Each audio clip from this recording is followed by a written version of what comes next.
Le prix du public de la 15e édition du Festival de Rome est revenu à Été 85 de François Ozon, une production labellisée Cannes 2020.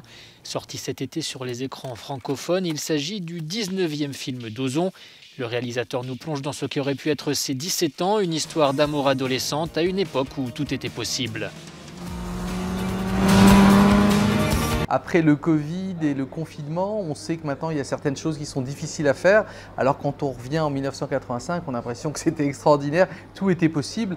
Et j'ai choisi aussi de situer en 85 parce que c'était juste avant que le sida vienne devenir un fléau sur toute la jeunesse de l'époque. Voilà, c'est un peu, voilà, à l'époque c'était pas le Covid, c'était le sida.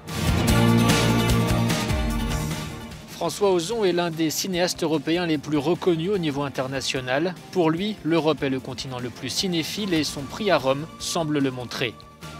C'est vrai que j'ai eu la chance très vite d'avoir des films qui ont marché en Europe et donc ça a permis à certains de mes films de se financer plus facilement des fois. Et c'est toujours agréable d'aller dans un continent où la cinéphilie est importante parce que je sens vraiment une grande différence entre les États-Unis ou d'autres pays.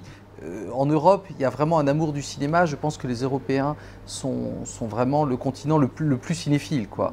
Et ils sont toujours curieux par rapport au cinéma français, donc c'est toujours agréable de sortir, de présenter un film à l'étranger.